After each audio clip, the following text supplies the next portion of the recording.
E aí, pessoal, essa é a parte 2 de gota. A gente vai falar de tratamento. Se você não assistiu o episódio anterior sobre diagnóstico, assiste antes. Mas além do ácido úrico, que outros exames são importantes para a gente avaliar nesse paciente? O que a gente já deve pedir na primeira consulta? Como que a gente deve acompanhar? Então, acho que além do ácido úrico, um exame importante seria a uricosúria de 24 horas, embora a gente saiba que não há um consenso na literatura internacional. O próprio ACR, ele tem as suas ressalvas, principalmente pela falta de evidência, né? O EULAR basicamente não cita nada em relação à uricosúria, mas a gente, quando aprendeu, né, no ambulatório e tudo, a gente tem algum raciocínio lógico para que seja solicitado. Então, a primeira coisa, assim, que a gente observa um paciente com gota, que a gente, né, sabe, é que a grande maioria dos pacientes, eles são hipoexcretores, não superprodutores. Então, com a uricosúria, a gente consegue calcular o clearance de ácido úrico. Então, por acaso, se esse paciente for um superprodutor, aí a gente acaba pensando principalmente naquelas outras causas, né, de hiperuricemia, pensando mais em causas oncológicas, lisitomoral, principalmente das doenças linfoproliferativas, né? Psoríase também acabar entrando fora as doenças neoplásicas. Agora, além disso, né, o que a uricosúria poderia nos acrescentar? Então, outra coisa que a uricosúria pode nos ajudar, né? Se o paciente ele é um hipoexcretor, até eventualmente a gente pode considerar com maior tranquilidade, usar lá na frente, isso vai permear um pouco com mais segurança, a gente utilizar alguns uricosúricos, se for o perfil do paciente, que depois a gente pode comentar mais lá na frente indicações, né? Agora, se um paciente, ele mesmo que não tenha um histórico de nefrolitíase, né, que já seria uma contraindicação a usar um uricosúrico, mas apresente uma uricosúria bastante elevada, talvez a gente pense 2, 3 vezes realmente se a gente precisa, se há necessidade de risco-benefício em utilizar um uricosúrico. Então, eu acredito que a uricosúria de 24 horas é um exame que vai nos auxiliar. O que a gente observa até no próprio ACR lá são algumas ponderações. Então, assim, se o paciente já utiliza algum uricosúrio ou se o paciente já utiliza algumas medidas para alcalinizar a urina, né? Não seria uma indicação, eles não têm uma recomendação formal de você avaliar a uricosúria de 24 horas, porque já vai ter bastante fatores que vão influenciar nessa avaliação. Outra coisa também seria paciente com clearance de creatinina, ou seja, uma disfunção renal significativa, pior do que grau 3. Então, você vai ter talvez uma uricosúria subestimada, então não seria uma uricosúria real. Então, como não tem uma recomendação formal, hoje em dia a gente carece ainda de evidências que sustentam, né, de fato a gente solicitar esse exame. Mas eu sou a favor que esse paciente, primeira vez que a gente encontrar, né, primeira vez que a gente atender ele, que a gente solicite esse exame para ter pelo menos um quadro basal e entender um pouco ele mais, né? E além da uricosúria, Pedro, você solicitaria algum outro exame na avaliação desse paciente? Como a gente entende que esse paciente com gota geralmente se apresenta diante de uma síndrome metabólica, então é importante a gente avaliar outras coisas que vão até levar esse risco cardiovascular do paciente. Então eu costumo muito solicitar na primeira e seguir esse paciente mais de perto no meu primeiro ano com um perfil lipídico, com certeza, até porque não adianta a gente melhorar as crises desse paciente e esse paciente vir a ter um infarto, ter um AVC diante de um perfil metabólico muito ruim, né? E também a gente sabe que algumas drogas que a gente utiliza como hipolipemiantes pode ter um efeito uricosúrico adicional que pode nos ajudar se o paciente tiver esse perfil. Então, a uricosúria de 24 horas seria um exame interessante e com certeza um perfil lipídico desse paciente também não deixaria de solicitar nas primeiras consultas. Eu queria perguntar para vocês, Alexandre, Rivica, vocês sabem fazer a conta? Como é que vocês sabem se o paciente é um superprodutor ou um hipoexcretor? Então, Pedro, eu sei que para saber isso é bem difícil, tem que fazer uma conta, né, que é bem complexa, mas eu fiquei sabendo que você tem uma calculadora especial. Me conta disso aí. Então, existe uma calculadora, inclusive essa calculadora a gente vai deixar disponível lá no nosso site, no nosso Reusum, porque de fato a conta é bastante complicada para a gente fazer no nosso dia a dia e isso acaba nos ajudando até a interpretar melhor o quadro. Então, basicamente, o que você vai precisar é da uricemia, da uricosúria e do volume urinário. São 3 grandezas simples que você vai ter quando fizer essa primeira consulta do paciente. E a gente joga isso na calculadora, ela já dá o clearance de ácido úrico, é isso? Isso, ela já dá o clearance de ácido úrico e aí, conforme o resultado, a gente já vai botar o valor de normalidade lá na própria calculadora e você vai ver se tiver abaixo do valor de referência, que o paciente ele é um hipoexcretor, e se tiver acima do valor de referência, o paciente é um superprodutor. Porque às vezes pode gerar um confundimento se a gente não faz o cálculo do clearance de ácido úrico, é aquele paciente, por exemplo, que apresenta-se com uma hiperuricemia muito elevada. Então, se esse paciente tem uma hiperuricemia muito elevada, é de se esperar que ele tenha uma uricosúria elevada. E se você olhar apenas a uricosúria de forma isolada, isso você pode pensar, esse paciente não é hipoexcretor, ele está excretando muito ácido úrico. Mas esse é um raciocínio errôneo de fazer, né? Então, o ideal é calcular o clearance de ácido úrico desse paciente. Então, graças a Deus tem essa calculadora, porque afinal de contas não somos de exatas. E agora passamos para o tratamento, né? Vamos falar um pouquinho sobre o tratamento e a gente vai começar falando um pouco do tratamento do paciente fora de crise, né? Em relação ao paciente fora de crise, o que a gente precisa se atentar? Então, no paciente fora de crise, eu acho que a primeira coisa que a gente tem que fazer é dividir o tratamento em não farmacológico e em tratamento farmacológico. Isso engloba mudança de estilo de vida, principalmente dieta, atividade física e exercício. E o assunto que é muito importante a gente discutir é com relação à dieta. Me conta um pouquinho mais disso, Rivka. Então, acho que a primeira coisa, a gente precisa sempre, né, na verdade, ver o paciente como um todo. A gente sabe que no paciente com gota, a gente tem uma grande prevalência de síndrome metabólica e inúmeras comorbidades se estão associadas, como obesidade, hipertensão, dislipidemia, resistência à insulina. E a gente sabe também que só pelo fato do paciente ter gota, ele aumenta o seu risco cardiovascular, diante de todas também essas comorbidades. Então, esses dados, eles mostram a importância que a orientação sobre hábitos de vida saudável, desde uma dieta saudável, a prática de atividade física, não fumar, moderar o consumo de bebida alcoólica, são importantes dentro de um contexto geral de uma boa qualidade de vida e saúde e mudança do risco cardiovascular. Agora, quando a gente olha de uma forma exclusiva para o ácido úrico, o impacto da dieta em si é menor. Em relação ao grau, ao quanto que essa mudança dos hábitos de vida vão impactar em relação ao ácido úrico, de uma forma isolada, a dieta, ela impacta um valor pequeno. Então, se a gente falar assim, só em relação ao paciente tentar controlar o ácido úrico, só fazendo dieta, a gente não vai ter um bom controle, né? O que a gente é importante orientar o paciente que existem alguns alimentos que têm uma relação com o aumento do número de crises. Então, por exemplo, o próprio paciente ele pode observar e ver aquele alimento que ele consome que aumenta a chance dele ter uma crise. Em termos de estudo de trabalhos, a gente sabe que um paciente que faz um grande consumo de bebida alcoólica, paciente que faz um consumo exagerado de carne vermelha, rica em purina, aumenta a chance dele vir a ter uma crise. Agora, o impacto disso de uma forma isolada para reduzir o ácido úrico é muito pequeno. E, além disso, orientar uma dieta restritiva é muito difícil que o paciente consiga seguir uma dieta totalmente restritiva e considerando esse efeito terapêutico duvidoso, influenciando pouco o nível do ácido úrico, eu acho que a gente tem que ser um pouco mais maleável, no sentido de que a gente precisa orientar uma vida saudável, com uma alimentação mais moderada, mas não restringir de uma forma absoluta que o paciente não beba, né? A gente tem que orientar que ele tenha um consumo moderado de bebida alcoólica. Então, existe até a orientação, por exemplo, em homens, de beber 1 a 2 doses de bebida alcoólica por dia, consumir menos alimentos ricos em purina, mas não deixar de consumir totalmente. Os vegetais ricos em purinas, eles não devem ser proibidos, até porque eles têm uma influência na alimentação saudável, na diminuição do risco cardiovascular.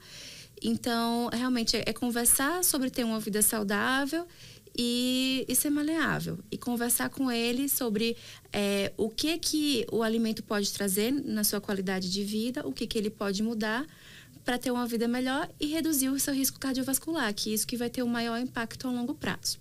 Uma coisa que a gente também precisa lembrar é em relação à obesidade, né? A gente sabe que o ganho de peso, não, um paciente que aumenta o IMC em 5%, ele aumenta o risco de ter uma crise em 60%. E ao passo que o paciente, quando ele reduz 5% do seu peso, ele reduz a chance de ter crise em 40%. Então, a redução do peso ela é importante, né, no controle de crises e também no controle do risco cardiovascular. Bom, além de falar sobre dieta, é importante a gente falar agora sobre o que realmente vai impactar, né? Que seria a terapia redutora de urato. O que a gente tem de opção? Quando que a gente deve começar? Qual que é o momento de começar? Fala para mim, Alexandre. Então, a terapia redutora de ácido úrico, a gente tem que se perguntar. Primeiro, esse paciente tem indicação? Se tem indicação, como que eu vou fazer? E quando que eu vou iniciar o tratamento desse paciente? Então, a primeira coisa que a gente tem que se perguntar é se o paciente tem indicação. Para a gente memorizar as indicações, a gente vai memorizar os 5 Ds. Se o paciente ele tem crises demais, se ele tem crises frequentes, se esse paciente tem dano articular, ou seja, ele tem deformidades e alterações estruturais na radiografia, se o paciente tem depósito, seja, por exemplo, um tofo ou uma nefrolitíase, se esse paciente tem doença renal crônica, ou se esse é um paciente de risco para ter crise de gota. E qual que é o paciente de risco? Aquele paciente que tem um ácido úrico muito aumentado, ou aquele paciente que tem comorbidades, como o paciente que é hipertenso, que tem doença renal crônica, que ele já teve infarto. Então, esse é um paciente de risco. Que caso ele tenha crise, ele vai precisar tomar um anti-inflamatório, um corticoide. E tudo isso vai piorar o desfecho cardiovascular desse paciente. Então, esses são 5 Ds para a gente não esquecer as indicações de terapia redutora de ácido úrico. Gostei desse mnemônico aí, Ale. Muito bom. Inclusive para fazer prova, né? Mas assim, pra gente poder entender um pouco mais aprofundado, o que seria de fato cada D desse, Ale? Então é o seguinte, esses Ds a gente está juntando as recomendações do EULAR e as recomendações ACR, tá? O EULAR fez as suas recomendações de tratamento em 2016 e o ACR publicou mais recentemente em 2020, tá? Eu vou falar primeiro das recomendações que são em comum dos dois, depois eu vou falar só daquelas que são recomendações do ACR e depois só aquelas que são do EULAR, tá? Então, os colégios, né, vamos assim dizer, ambas as associações recomendam um tratamento nos pacientes que têm crises frequentes, que são as que têm crises demais. E o que é a crise frequente? É aquele paciente que tem mais de uma crise de gota por ano, tá? Outra recomendação é o paciente que já tem dano articular, ou seja, aquele paciente que tem deformidade e que tem alteração radiográfica. Então, você fez uma radiografia, tem um sacabocado, tem uma erosão, tem uma redução do espaço articular. Esse paciente também tem indicação de tratamento.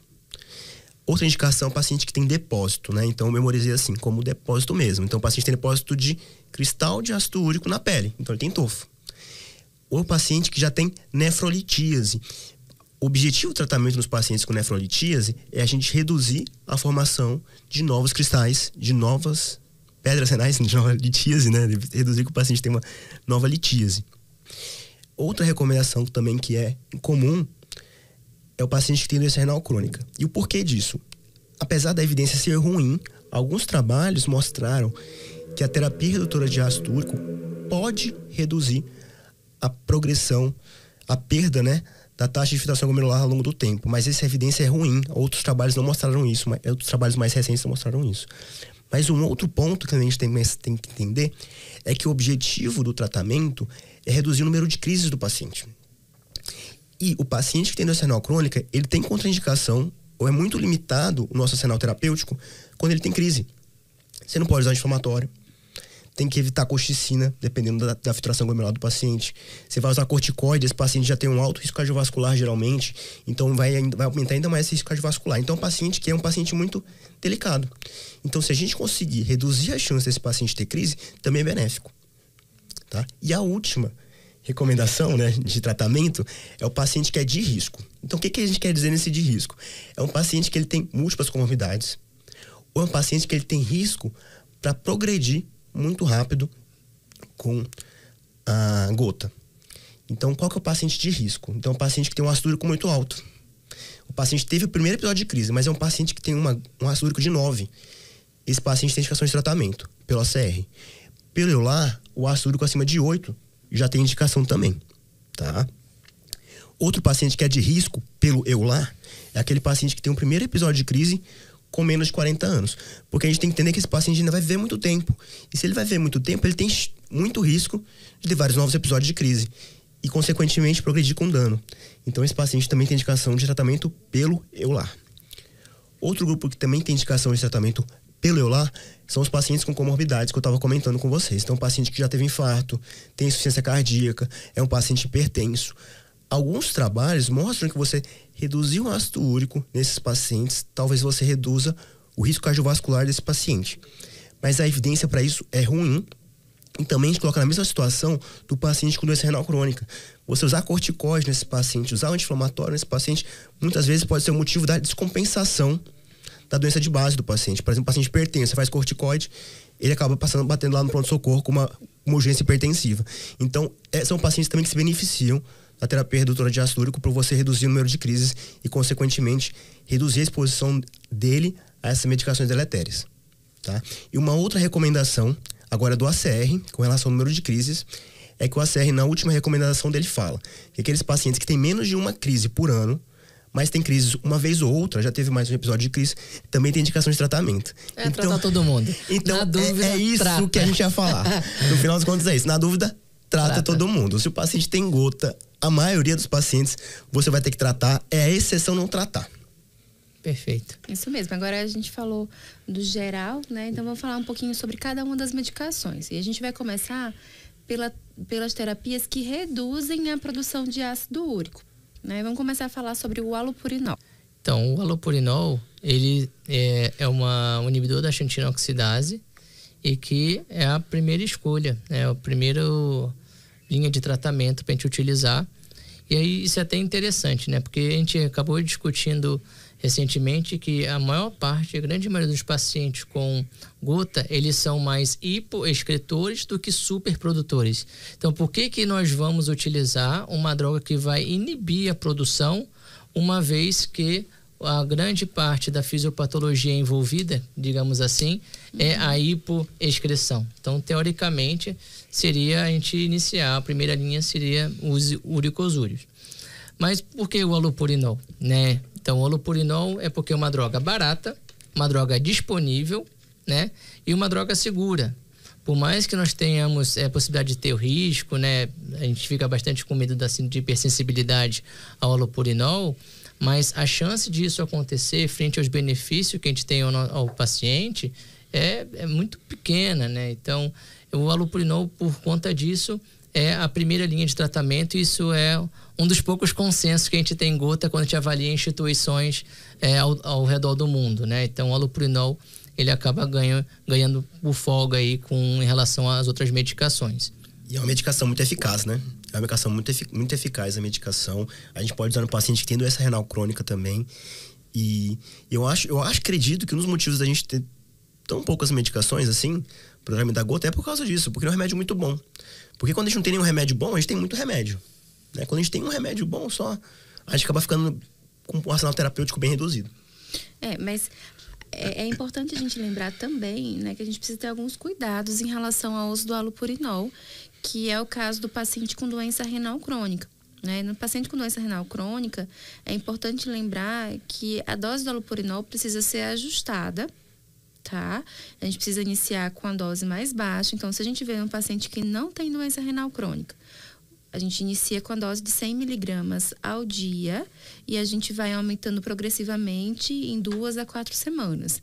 Claro que na vida real, né, é muito difícil a gente ver o paciente em 2 semanas. Então, em um mês, aí a gente até consegue ver. E aí a gente pode ir progressivamente aumentando, buscando o nosso alvo. Em geral, a gente acrescenta 100 miligramas a cada vez, né? Se o paciente estiver fora do alvo. A cada 2 a 5 semanas. Na prática, a gente faz a cada mês. Agora, no paciente com doença renal crônica, a gente não inicia com 100 miligramas dia. Então, se o paciente já tem doença renal crônica com clearance menor que 60, o ideal é que a gente ajuste a dose, inicie com a dose menor. Então, geralmente, a gente inicia com 50 miligramas E aí, a gente vai também aumentando de uma forma mais lenta.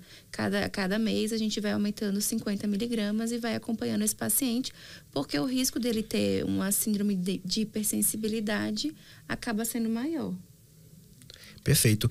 E tem vários ajustes, né, do allopurinol para o paciente que tem doença renal crônica. O que está melhor estabelecido no momento é aquele ajuste de 1,5 miligramas para cada ml de clearance creatinina. Então, se o paciente tem um clearance de 40 ml, vai ser mais ou menos 60 miligramas. Mas a gente não tem esse comprimido, a gente tem um comprimido de 100. Então, o paciente vai tomar meio comprimido uma vez ao dia. E a gente sempre vai ajustando a dose no paciente com doença renal crônica de 50 e 50 miligramas, para reduzir o risco de síndrome de hipersensibilidade ao allopurinol.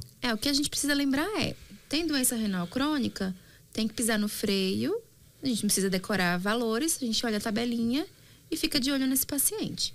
Tá? E não só reduzir a chance de fazer hipersensibilidade, mas também reduzir a chance desse paciente vir a ter uma crise, né? Que Sim. não só allopurinol, mas qualquer terapia de redutora de urato que a gente vai comentar agora, é ir devagar, go slow mesmo, porque se a gente muda bruscamente, mesmo para baixo, a gente pode deflagrar a crise nesse paciente. O principal efeito colateral, entre aspas, né, da terapia redutora de ácido úrico é a crise, né? Então, eu tive até um paciente que ele falava que ele tinha alergia ao allopurinol, porque toda vez que ele começava a tomar allopurinol, ele tinha crise. E o paciente pegou um ranço do remédio que não está escrito. Mas por quê? Toda vez que ele ia no pronto-socorro, começava o allopurinol 300 miligramas. E aí, batata, o cara tinha crise toda vez. Um mês depois que ele ia no pronto-socorro. E ele não queria tomar mais o remédio. Até explicar como é que tinha que tomar o remédio, que a gente tem que começar com dose gradual, para evitar esse risco. Foi meia hora de consulta só para resolver isso.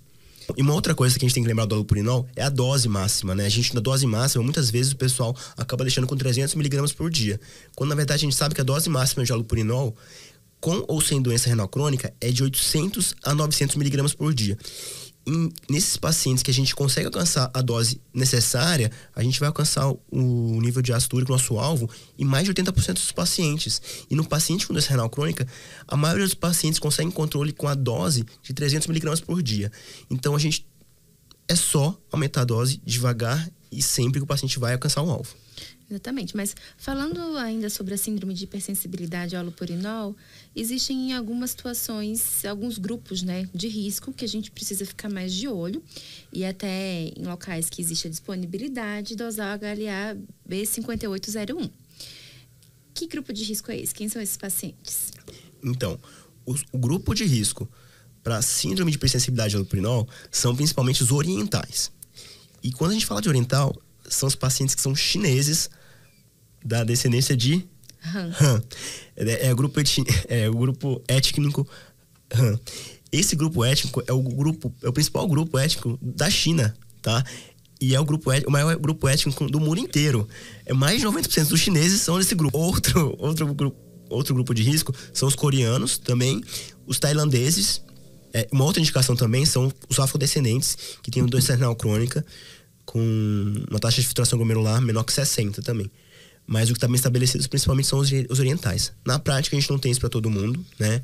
O teste do HLA B5801. E também uma outra coisa é que a ausência do HLA B5801 também não é porque o paciente não tem, que ele não vai desenvolver a crise, não vai desenvolver a síndrome de hipersensibilidade. Tem paciente que não tem essa alteração genética, não tem essa alteração do HLA e mesmo assim evolui com a síndrome de hipersensibilidade ao allopurinol. Na prática, quando a gente tem esses exames, ou quando melhor não temos esses exames, né? Eu ia falar que quando temos indisponibilidade, a gente começa dose baixa e vai aumentando, né, aos poucos, né? Eu faço até uma analogia, por exemplo, a azatioprina, né? Quem é que dosa se o paciente, qual é a atividade da enzima, né, que acaba metabolizando a azatioprina, né? Então, a não ser que tenha uma história familiar, o paciente precisa muito utilizar a azatioprina, mas na prática, assim, no dia a dia, ninguém dosa. Então, você começa com uma dose baixa e vai aumentando, vai avaliando o hemograma e você vai sempre assim, você não vai começar a allopurinol para o paciente e tchau. Você vai falar, olha, se acontecer algumas reações, se começar a ter alteração na pele, se começar a ter uma hiperemia, erupção, tiver febre, né? Então, a gente tem sempre que orientar. E falando em azatioprina, é importante a gente lembrar que a associação da azatioprina com a allopurinol é perigosa, né? A gente sabe que o halopurinol, ele inibe uma das vias de metabolização da azatioprina. E ao inibir, a gente aumenta muito os níveis séricos da azatioprina, aumentando os riscos de toxicidade à medicação. Então, cuidado com essa associação. Não deve tem ser paciente feito. que evolui às vezes com pancitopenia. É bem grave mesmo essa interação, a gente tem que tomar sempre cuidado. Isso é uma até recomendação no geral na gota, né? As medicações que a gente usa no tratamento da gota, a grande maioria tem interação medicamentosa. Isso é válido para todas. É válido para o halopurinol, é válido para a colchicina, é válido para a benzobromarona, para o febuxostat. Então, todas essas medicações, quando você vai começar, sempre dá uma checada na lista de medicações do paciente. E como não tem como memorizar tudo, dá uma olhadinha aí no UpToDate, no Medscape, para ver se o paciente não tem nenhuma interação medicamentosa. Falando sobre a benzobromarona, né, é uma medicação que é disponível no Brasil, que a gente pode usar também nos pacientes com gota, mas o mecanismo de ação é diferente. Ela, no lugar de diminuir a produção de ácido úrico, ela vai aumentar a excreção. Então, vai agir lá no túbulo proximal, no receptor, no transportador do URAT1, e aí vai aumentar a excreção do ácido úrico. Vamos falar um pouquinho mais sobre ela. Antes de falar da benzobromarona especificamente, né, até a gente entender quais seriam as reais indicações de a gente utilizar os uricos úricos. Se a gente vai olhar os guidelines, a gente vê que tem bastante divergência, a gente tem já de cara uma certeza. O americano odeia uricos úricos. Isso é verdade, eles não falam, né, direito. Eles não... E eles parece que querem sabotar. A gente até vê pelas indicações iniciais. Então, quando é que você vai usar o uricosúrico? Então, uma possibilidade seria quando você tem uma falha ao segundo inibidor de xantinoxidase. A gente só tem um aqui no Brasil, né? Então, a gente não tem chance de tentar no segundo, né? A gente tem, né, o halopurinol, o febuxostat, né? Outra possibilidade é quando você tem, por exemplo, uma resistência ou não tem um controle parcial com o uso do halopurinol, por exemplo. Só que esse controle parcial é com dose otimizada. Por exemplo, o paciente, não estou controlando, estou com meu ácido úrico ainda acima de 6, mas estou com 200, 300 de halopurinol. Pô, dá para você aumentar ainda. Agora, o paciente está com 600, 700, está com ácido úrico de 8, pô, você pode botar 800 que o cara não vai, né, controlar esse ácido úrico. E aí seria uma das indicações de você também entrar.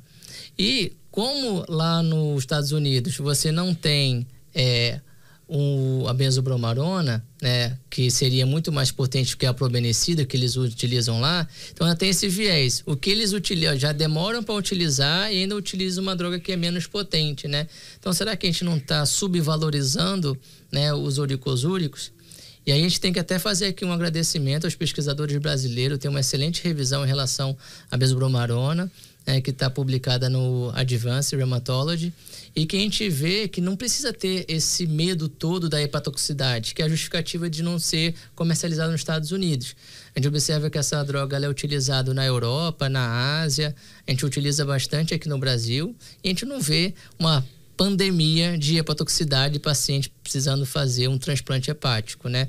Só para ter uma ideia de levantamento, um paciente que tem uma hepatotoxicidade grave para 17 mil que utilizam a droga. Então, assim, talvez menos frequente do que você ter uma hepatotoxicidade ao paracetamol, né? E aí, então, a gente fica se perguntando, será que realmente vale a pena ter medo da benzobromarona? Acredito que não, né? E até revendo as reais indicações, então, voltando, né, as indicações do EULAR, a primeira seria quando você não consegue atingir o nível em dose máxima da xantinoxidase. Então, se está em dose máxima do halopurinol, o paciente ainda mantém com uma hiperuricemia. A segunda possibilidade é um paciente que ele até consegue atingir os níveis adequados, mas ele tem um tofo de ácido úrico, né? Então seria outra possibilidade. E a terceira possibilidade é um paciente que ele até consegue resolver o nível de ácido úrico, mas ainda mantém a crise frequente ao longo do ano. Porque o que chama atenção, e isso também acaba sendo uma das poucas unanimidades, é que os uricosúricos, eles reduzem de forma muito rápida a uricemia. Por isso que é uma droga fantástica que a gente tem que saber utilizar, né? Ficar atento às contraindicações. Perfeito, Pepe. E quais são as reais contraindicações, assim, da benzobromarona? Então, a principal contraindicação, a gente pode resumir, é um paciente que tem uma história de nefrolitise, né? Tem uma ultralitise E provavelmente, se o paciente tem gota ou hiperuricemia, provavelmente esse cálculo é de ácido úrico. Então, se é uma droga, como a Rivka falou, que vai inibir a reabsorção do ácido úrico, então eu vou aumentar a minha excreção. E a gente até volta agora um pouquinho, né, no início do episódio, que a gente falou da uricosúria de 24 horas, né? Então, não há uma recomendação de você ficar de forma formal avaliando a uricosúria em toda a consulta, mas se naquela primeira consulta você vê que o paciente ele não tem uma uricosúria tão elevada, eu fico mais tranquilo para indicar. Agora, se é um paciente que já tem um histórico de nefrolitise, a esse paciente que aí está sim uma contraindicação formal a utilizar essa medicação, ela por si só já aumentaria o risco de fazer nefrolitise. E no paciente que não tem nefrolitise, o fato de usar a medicação aumenta o risco do paciente ter a nefrolitise? E o que eu posso fazer para diminuir esse risco? Então, se a gente observa as recomendações, né, de forma categórica, o que a CR traz é aumentar a ingestão hídrica, né? Existe alguns lugares que falam em alcalinização de urina, a evidência ainda é muito baixa para isso, né? Que poderia até fazer uso de citrato, né? Citrato de potássio, citrato de cálcio, que aí seria a alcalinização da urina, mas a evidência é muito baixa. O que é categórico é aumentar a ingestão hídrica do paciente. Mas tudo que você traz para mudança de estilo de vida parece ser mais difícil, né? Acho que o paciente ele fica, não, eu prefiro tomar esse comprimidinho aqui do que ficar lembrando de beber água, né? Então a gente tem uma questão cultural difícil de se resolver, mas de evidência maior é aumentar a ingestão hídrica desse paciente, né? Agora eu trago até um paralelo para vocês, né? Tudo bem que esse paciente ele vai aumentar a uricosúria e aumenta o risco de nefrolitise, mas se ele vai reduzir de forma mais rápida o seu ácido úrico sérico, teoricamente esse paciente ele vai ter uma menor chance ao longo do tempo de formar, né, cálculo renal por ácido úrico. Então, acho que a gente tem que ficar mais atento mais no início do tratamento. Que depois, lá na frente, o que você espera é que o paciente reduziu o seu ácido úrico. Então, você fica menos despreocupado, né? Mas aí, como é que a gente vai prescrever? Que talvez uma das dificuldades que muitos nem conheçam essa medicação é com a medicação que não está tão disponível assim no mercado. Então, é mais fácil até a gente mandar manipular do que comprar já em formulação. Então, a besobrommarona, a gente, assim como o allopurinol, a gente começa numa dose baixa e vai aumentando lentamente. Então, a gente inicia com 50 miligramas e a gente vai aumentando paulatinamente a cada 50 miligramas até uma dose máxima de 200 miligramas. Então, o que a gente tem que ficar atento se o paciente ele vai ter algum efeito colateral. O efeito colateral mais frequente desse paciente, assim como a colchicina, é a diarreia. Então, se o paciente apresentar diarreia de forma frequente, talvez não vá conseguir tolerar uma dose maior, né? E como nós já falamos do principal efeito, não mais frequente, mas principal efeito adverso que a gente tem mais medo é hepatotoxicidade. Então, você também, ao longo das consultas, tem que solicitar as transaminases e ficar acompanhando. Em relação à doença renal crônica, então, no paciente que tem um clearance abaixo de 60, não tem contraindicação você usar a besobrommarona.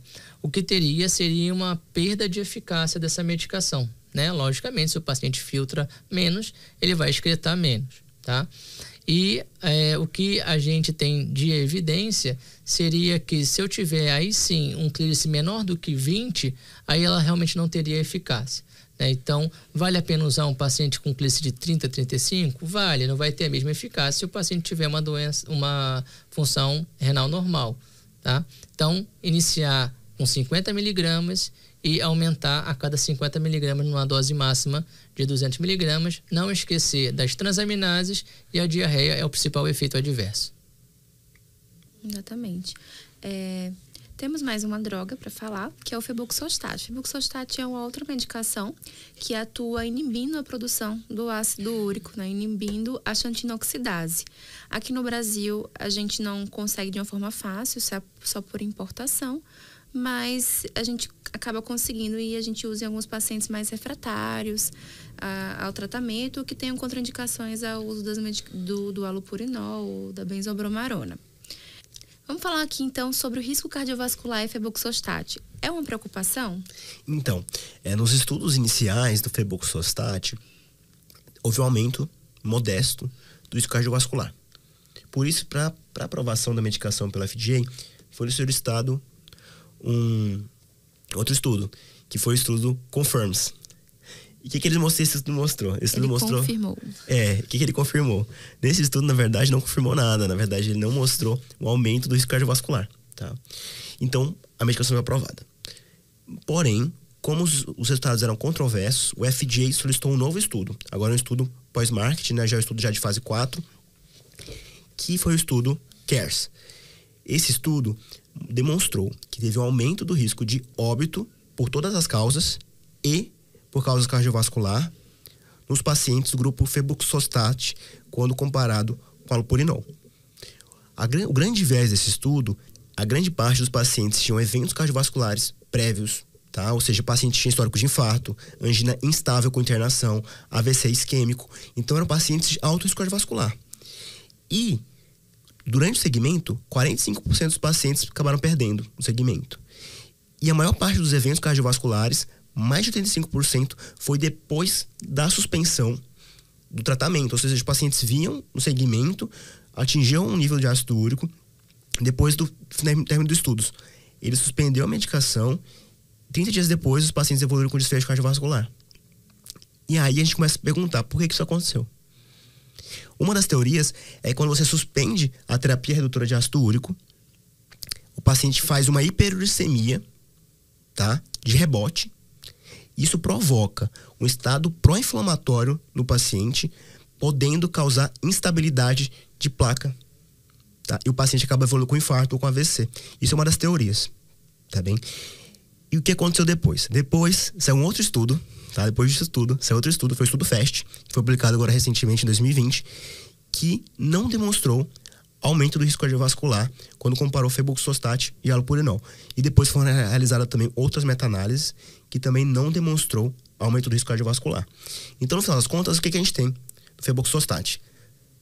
Alguns estudos mostraram que teve aumento do risco cardiovascular, outros não demonstraram aumento do risco cardiovascular.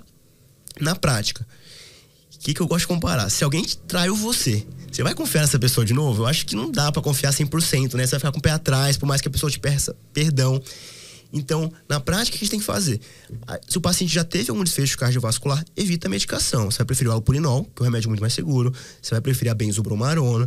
Mas caso o paciente ele tenha contraindicação às outras medicações ou falhou, a opção é o febuxostat. Você vai utilizar o febuxostat e vai deixar o paciente ciente que existe um aumento de risco modesto, mas nem por isso você vai deixar de começar o remédio. Talvez o risco maior seria você não tratar esse paciente, né? A gente vai ter que botar na balança o que seria melhor para esse paciente, eu concordo.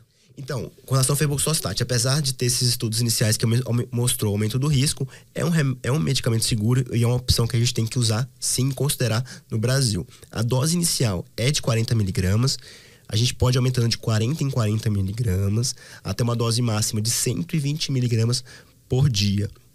O principal efeito colateral, assim como a benzobromarona, também é a diarreia, tá? E a gente pode utilizar até o paciente ter um clínice de 15.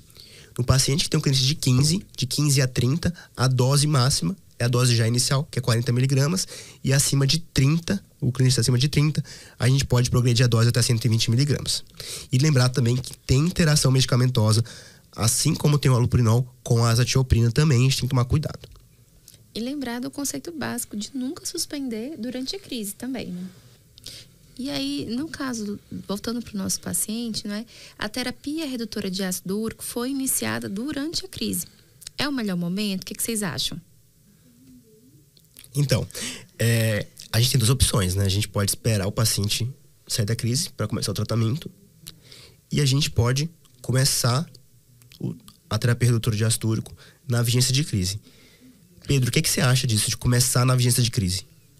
Então, os estudos mais recentes demonstraram que começar a medicação durante a crise não aumentou a duração da crise e nem a recorrência precoce, né? E o que teria de benefício? Benefício talvez de você fazer com que o paciente ele entendesse que foi o início do allopurinol que tirou ele da crise e fazer aquele vínculo e talvez assim de forma aumentar a adesão terapêutica que é tão difícil nesses pacientes, né? Lembrando que uma vez começada a terapia redutora de urato, a gente tem que manter com a profilaxia, né? Que aí o que vai de fato aumentar a chance do paciente recorrer seria você não iniciar a profilaxia de crise, que a gente faz até pelo menos de 3 meses até 6 meses, enquanto o paciente inicia esse tratamento. Exatamente. E essa é uma crítica também ao caso do nosso paciente, porque não foi iniciada a profilaxia de crise.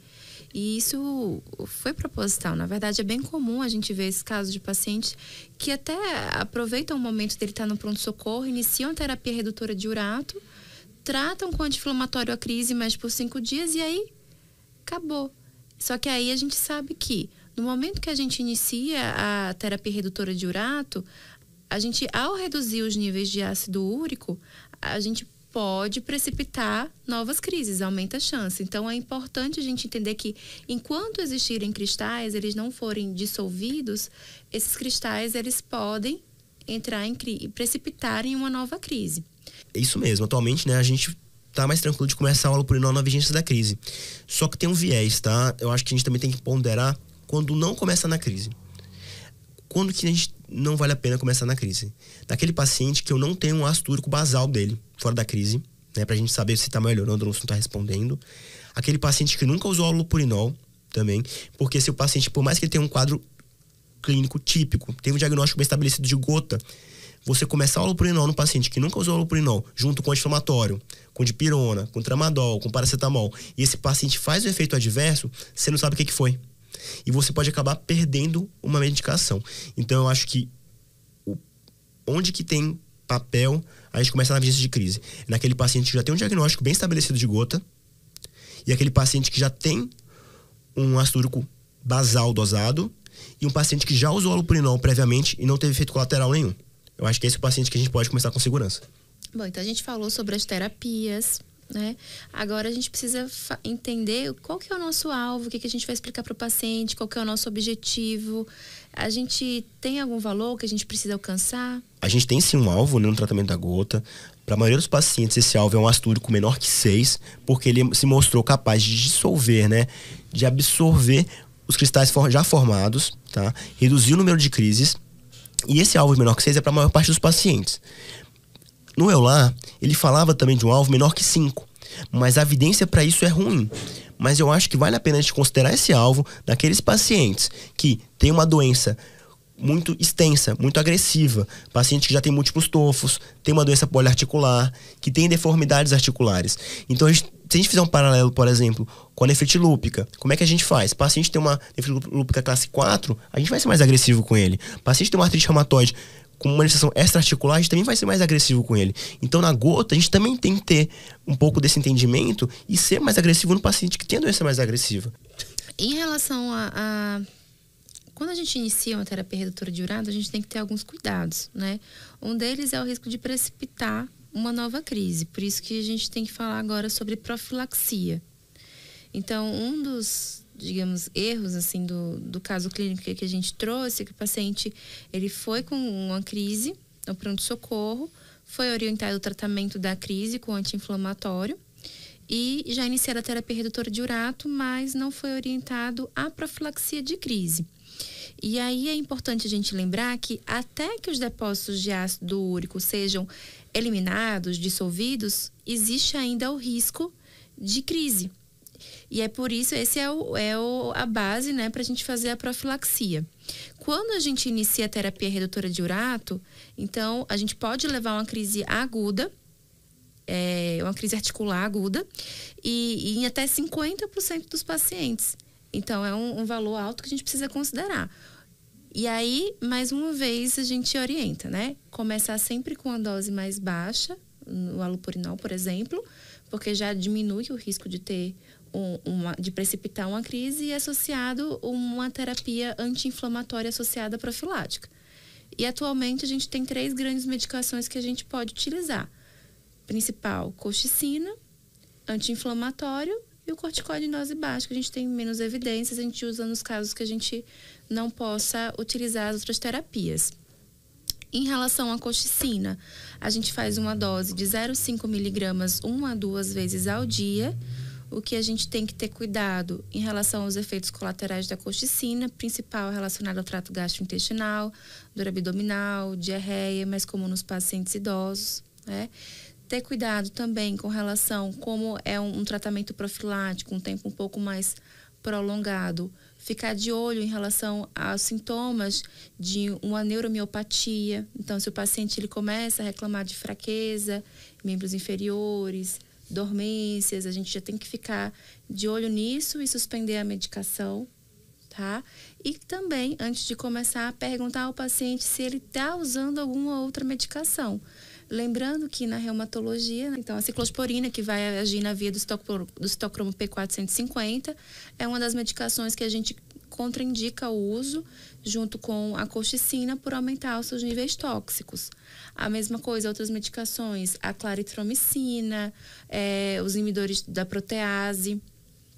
Então, são medicações que a gente precisa ficar de olho ao iniciar a colchicina. E, mais uma vez, olhe para a função renal desse paciente, né? Eu acho que o que a gente não pode esquecer na gota é sempre checa a interação medicamentosa nos tratamentos e sempre checa a função renal do paciente. As interações medicamentosas são muitas, né? Pra gente conseguir decorar tudo, então a gente acaba checando, é mais prático. Anti-inflamatório é uma segunda opção, né? Naqueles pacientes que tiveram alguma contraindicação à colchicina, a gente pode usar o anti-inflamatório em uma dose mais baixa. Exemplo, o naproxeno, 250 miligramas 2 vezes ao dia. Então, a gente faz o anti-inflamatório em uma dose mais baixa. Agora, cuidado naqueles pacientes que tenham doença renal crônica, naqueles pacientes que tenham doença ulcerosa péptica ativa. Então, cuidados com as contraindicações. E ainda temos o uso do corticóide, a prednisona em dose baixa, então 10 miligramas dia. Não existem evidências fortes para o uso dessa, mas a gente acaba usando na prática quando a gente tem contraindicações das outras medicações. Então, resumindo, profilaxia, colchicina, anti-inflamatório, prednisona. Colchicina, 0,5, 1 a 2 vezes ao dia. Checar medicações em uso, checar comorbidades. Anti-inflamatório, dose baixa.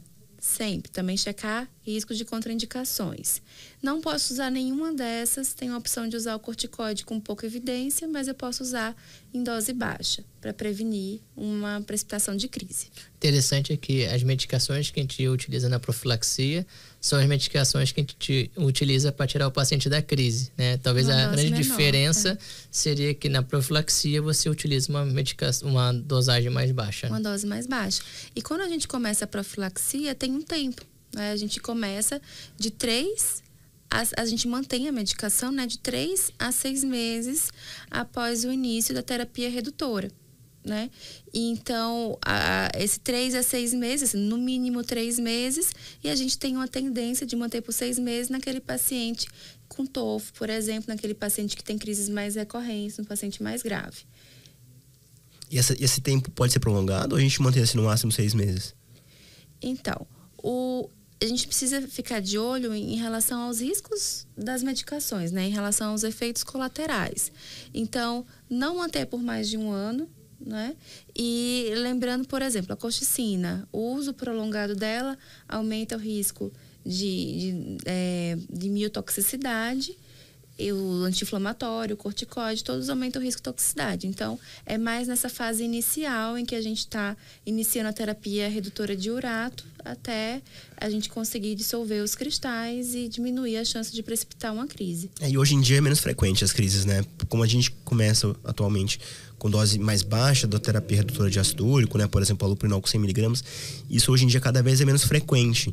Antigamente, né, os trabalhos que falam de benefício da terapia de profilaxia de crise, eles falam, se você for olhar bem o estudo, a maioria dos estudos são com o início da dose do allopurinol de 300 miligramas por dia, que não é uma coisa que a gente faz mais na prática, né?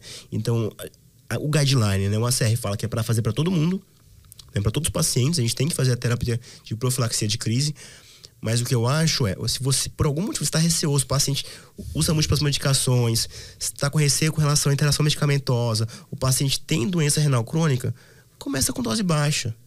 do halopurinol, observa se o paciente vai fazer uma crise mesmo. Se ele paciente fez uma crise, aí sim você avalia iniciar a terapia de profilaxia. Porque às vezes você pode acabar fazendo muito mais mal para o paciente do que bem. É exceção, isso é claro, né? A maioria dos pacientes a gente vai fazer a terapia de profilaxia. Mas naquele paciente que é um paciente mais frágil, talvez a gente possa considerar só em situações de exceção. Perfeito. E acho que como a Rivka também falou, né? Olhar sempre o paciente como um todo. Às vezes a gente tem a tendência de ficar pesquisando o porquê dos problemas, talvez ocupar o que a gente está fazendo de errado, e às vezes tem outros fatores, né? Então, a Rivka falou da ciclosporina, mas o que né, ao meu ver, acaba levando o paciente mais para a crise, tirando, obviamente, o estilo de vida do paciente, seriam as medicações que ele já vem em uso. É o que é muito frequente, né? E aí até voltando mais uma vez para o nosso caso. No nosso caso, o paciente usava hidroclorotiazida, que é um diurético, mesmo tiazídico, até mesmo diurético de alça, aumenta o risco de crise. Então, até nos próprios guidelines, se possível, a gente vai tentar fazer o ajuste das medicações antipertensivas. Então, existem medicações antipertensivas, que são de primeira linha, e que ainda têm um efeito uricosúrico, né? Quais seriam elas? Seria os BRA, né? E aí a losartana tem mais ou menos estimado que ela tem um efeito uricosúrico em até 10%, né? E se não puder utilizar a losartana, talvez para disfunção renal ou hipercalemia, a lodipino também teria alguma função como adjuvante aí nesse controle do ácido úrico através do aumento da uricosúria, né? E até voltando naquele paciente com síndrome metabólica e tudo, que a gente vai solicitar o perfil lipídico, se ele tiver uma hipertrigliceridemia, um fibrato também pode ser uma importante droga para auxiliar no controle do ácido úrico. Seria o fenofibrato, né? Que é o que tem evidência que funciona, né? Exatamente. E aí o fenofibrato, os estudos mostram que mais ou menos uma potência de até 20% de uricosúria. Sim, é muito bom, né? Então, se o paciente ele tem indicação, né, de usar, por exemplo, um fibrato, prefira o fenofibrato. Você não vai iniciar a medicação só por causa da hiperuricemia. Mas no paciente que tem indicação de tratamento da hipertrigliceridemia, se for para usar algum fibrato, prefira o fenofibrato, porque é o que tem evidência que reduz. Porque, no geral, não é efeito de classe. Isso que é curioso, né? É só de medicação mesmo. Por exemplo, dos BRA é a losartana. Do fibrato é o fenofibrato. Da estatina é a atorvastatina que tem evidência. Então, a gente sempre preferia essas medicações. E é engraçado que você falou que só utilizar quando realmente precisar, né? Que até lembrei um pouco da nossa discussão do caso em pacientes, qual o perfil do paciente que vai ter gota. A gente fala muito do sexo masculino, porque, né, a gente sabe que os estrogênios, eles têm um efeito uricosúrico, né? E é um efeito potente, até 20%. Mas não é por isso que você vai prescrever estrógeno para o paciente para poder ajustar, né, a terapia dele, né? Perfeito, então, verdade. A gente tem que sempre avaliar com calma e não se empolgar tanto, né? Se tivesse uma osteoporose, né? Uma mulher com osteoporose ali com indicação, né? De terapia de reposição hormonal, aí seria ótimo mesmo. Então, assim, é importante também a gente orientar o paciente que vem em consulta a reconhecer os primeiros sintomas de uma crise. Por quê? Porque quanto mais precoce a gente inicia o tratamento de uma crise, mais eficaz vai ser o tratamento. Vai ser mais rápida, vai ser a resolução da crise. A gente sabe que por si só a crise, principalmente nas crises iniciais, elas são autorresolutivas, né? O próprio processo inflamatório, ele vai ser conduzido para uma resolução final. Só que o paciente não precisa ficar com dor e sofrendo até a resolução desse processo. Então, a gente inicia o tratamento da crise para poder encurtar esse período e já resolver. Só que a eficácia desse tratamento é melhor o quanto antes a gente iniciar. Então, existe até a estratégia pill in the pocket. Existe até a estratégia pill in the pocket, que aí a gente lembra um pouquinho da fibrilação atrial, que é já orientar o paciente a como reconhecer inicialmente os primeiros sintomas da crise e ele mesmo já saber como iniciar o tratamento da sua crise, porque quanto antes ele iniciar, melhor. E aí, a gente tem atualmente medicações de primeira linha de escolha para o tratamento da crise. Dentre elas, o corticoide, seja via oral, intramuscular ou intraarticular, além do anti-inflamatório e a colchicina. Na verdade, não existe muita evidência em relação de uma medicação ser melhor do que a outra. A escolha de qual medicação a gente vai usar vai levar muito em consideração o nosso paciente mesmo. Se ele tem alguma comorbidade, se ele tem alergias, quantas articulações estão envolvidas na crise, e isso que vai levar a gente à escolha da medicação. Muito bem. Então tá, como é que a gente vai fazer então na crise, assim, do ponto de vista prático? Em relação Bom, então falando sobre a colchicina. A colchicina é uma medicação que a gente tem que lembrar que, quando iniciada, ela deve ser iniciada o mais precoce possível. Por quê? Porque depois das primeiras 36 horas de crise, ela já não vai ter tanta eficácia assim. Então, o ideal é que ela seja iniciada com menos de 12 horas de crise. E aí, a dose que a gente inicia é de 1 miligrama, seguida de 0,5 miligramas após 1 hora. E nos dias seguintes, a gente já entra com a dose baixa de colchicina, a dose profilática de 0,5 miligramas 1 a 2 vezes ao dia. Estudos já mostram que aquela dose inicial que se usava de fazer colchicina e repetidas vezes até a melhora da crise não foi superior e só aumentou o risco de efeitos colaterais. Então, hoje em dia, a gente não usa mais. Antigamente, tinha a recomendação de fazer colchicina até o paciente ter diarreia, né? Essa que seria a dose ideal, né? Hoje em dia, a gente sabe que não é assim que funciona. Graças a Deus, era muito sofrimento. E aí, né, claro, sempre lembrar que quando utilizar a colchicina, vigie a função renal desse paciente, fique de olho nas medicações que ele vem em uso para não ter interação. Se o paciente não pode usar a colchicina, ou já tem histórico de ter usado a colchicina e não foi eficaz no controle da sua crise, a gente já pode partir para outras medicações. Então, a gente tem um anti-inflamatório. Lembrando que o anti-inflamatório é a medicação que a gente mais usa atualmente para controle da crise. Dentre os anti-inflamatórios também não existe evidência de superioridade entre eles. Você pode usar um anti-inflamatório que você tiver mais mão para usar. E aí, claro, considerar as contraindicações no geral de anti-inflamatórios, evitar em pacientes idosos, pacientes com doença renal crônica já com clínice menor que 60, pacientes com doença cardiovascular, pressão alta que não está controlada e por aí vai. Eu gosto de usar o naproxeno, o ibuprofeno, principalmente paciente com risco cardiovascular. Embora se vá, o paciente tem risco cardiovascular, então já não vai usar anti-inflamatório, né? Agora, o paciente já tem um histórico gastrointestinal, principalmente gástrico, aí talvez valha a pena utilizar um COX-2 seletivo, né? Mas isso vai de cada paciente, às vezes já tem uma experiência melhor do que a nossa. Não, eu me dou bem com aquele anti-inflamatório, e se realmente não há nenhuma contraindicação formal. Naquele paciente, por exemplo, que teve uma doença ulcerosa péptica anteriormente, já lembrar de associar também o inibidor de bomba de prótons. Com relação, além do anti-inflamatório, uma coisa que a gente gosta muito como reumatologista é o corticoide, né? A dose vai variar de um pouquinho de acordo com a referência, mas no geral ali em torno de uma prednisona de 30 a 40 miligramas, de 5 a 7 dias, né? É uma dose ideal. Mas no OCR, por exemplo, em 2012, ele colocava uma dose até mais alta. Colocava uma dose de 0,5 miligrama por quilo por dia por 5 dias. Então uma dose realmente mais alta. E uma outra coisa que a gente tem que tomar cuidado com o corticoide, que eu particularmente não lembrava, mas a gente vê isso na prática, é o paciente fazer rebote. Quando você tira o corticoide, o paciente volta a ter um novo episódio de crise. Então, talvez uma coisa que você possa fazer nesses pacientes que têm muita crise de repetição é você fazer o desmame mais lento e gradual. Parecido com o que a gente gosta de fazer na nossa cascata de corticoide, muitas vezes, né? Um corticoide um pouquinho mais lento, desmamando devagar. Então, você pode prolongar por algumas semanas ali o corticoide para evitar esse rebote.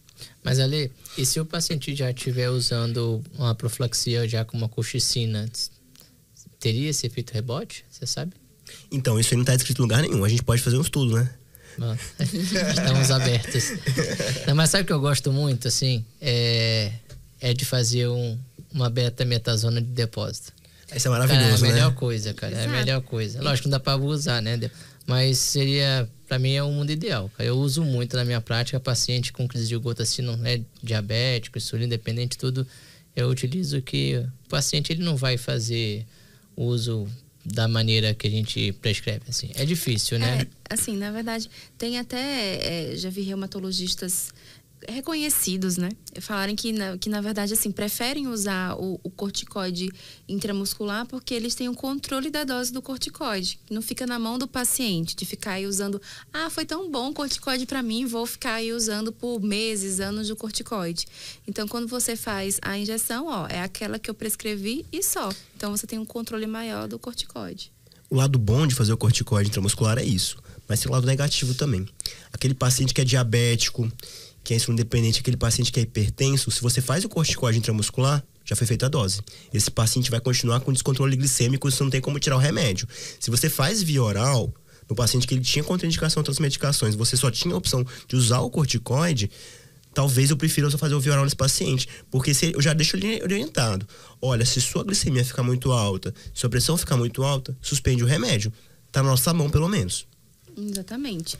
E ainda tem o corticoide intraarticular, né? Então, naqueles pacientes que têm uma crise monoarticular ou oligoarticular, a gente já pode ir direto e infiltrar esse paciente. Agora, sempre com cuidado, aquele paciente que existe suspeita de infecção, evite corticoide. Exatamente, até porque uma crise de gota não exclui uma artrite séptica, né, associada. Exatamente. E o que mais a gente pode fazer na crise de gota, além de corticoide, colchicina, anti-inflamatório, tem mais alguma coisa? E aí tem as medidas adjuvantes. Então, a gente pode orientar o paciente a ter um repouso relativo daquela articulação que está comprometida, o uso de bolsa de gelo. E tem mais algum outro remédio, assim, um remédio mais baratinho, assim, pra gente fazer? E aí a gente tem, nesses pacientes que tem contraindicação às terapias anteriores ou que tem refratariedade ao uso delas, a gente tem a opção de usar os inibidores da interleucina 1. Por exemplo, o canakinumab e anakinra. Mas a gente tá no Brasil e no Brasil só tem cana, né? Não tem jeito. Mas é muito caro, né? Se pra ter em média, assim, o canakinumab, ele custa em média, isso sem um reajuste que eu não lembro, né? Mas na época, aí botei uns 3 anos atrás, né? Que eu fui pesquisar, cerca de 50 mil, né? Pra cada aplicação. E tem lugar também de falar de usar o canakinumab também pra profilaxia também, tá? Existe isso. Quando eu fui avaliar o valor, era um paciente lá da escola, estava na interconsulta, e o paciente tinha uma insuficiência cardíaca horrível, assim, muito debilitado, assim, qualquer coisa, né? Qualquer cheirinho de corticoide descompensava, é impossível fazer anti-inflamatório. Então, fora, né, o controle das crises em paciente que tem contraindicação, tem uma refratariedade, são aqueles pacientes extremos, né? Aqueles pacientes bem extremos. Aquele paciente sai de crise, entra crise, sai crise, entra crise e tem várias contraindicações, né? Então, bora resumir tudo que a gente falou de tratamento de gota. Então, primeira coisa, paciente na crise, opção de tratamento, corticoide, anti-inflamatório, colchicina. Colchicina a gente vai evitar se o paciente tem mais de 36 horas de crise, se ele tem menos de 36 horas de crise, preferencialmente, na verdade, menos de 12 horas de crise, colchicina é uma boa opção. Fora disso, a gente vai preferir anti-inflamatório e corticoide. O paciente saiu da crise, lembrar de avaliar se ele tem indicação de tratamento com terapia redutora de ácido úrico, lembrar dos 5Ds. De terapia redutora de ácido úrico, preferir sempre o halopurinol, é o remédio mais eficaz e mais útil. Depois dele, na prática do Brasil, benzobromarona, falhou aos 2, considerar o fluoxostat. O tempo de tratamento, ele é indefinido, ou seja, é pro resto da vida, e o alvo do ácido úrico é menor que 6 na maior parte dos pacientes. É isso, pessoal. Nossa, muito bom esse episódio, hein? Como fazia tempo que eu não estudava gota, gosto dele agora, viu? Eu sempre gostei, né? Sempre fui o preferido do professor lá de gota. Apesar de ter sido um episódio de manutenção, rapaz, eu estudei impulso pra esse episódio, viu? Muito bom mesmo. Agora eu quero saber quem que vai assistir esse episódio inteiro. Meu Deus do céu, ficou enorme. Eu vou assistir esse episódio inteiro. Eu vou revisar. Eu tô responsável por fazer a minutagem dele. É o mínimo que eu espero, porque o editor aqui vai sofrer, viu? O editor tá dando chicotada na gente. O editor tá até doente. Esse editor tá cheio de drama, mas quem tá sofrendo é quem faz a minutagem. É isso aí. Amanhã eu só vou ver. Só quero ver amanhã, viu? Quer ficar do meu ladinho lá editando comigo isso. É isso, pessoal. Estamos encerrando mais um episódio. Se você gostou, não deixe de nos seguir nas redes sociais, Instagram, YouTube. E deixe um comentário. Se tiver alguma dúvida, manda pra gente. Não deixe de conferir, pessoal. No site tem o nosso resumo, mas não deixe de nos acompanhar. É isso aí, pessoal. Muito obrigado. E não esqueça, no resumo, tem a nossa famosa calculadora lá. Tchau, tchau. Tchau, tchau, pessoal. Até a próxima. Até mais. Tchau, Até tchau. a próxima.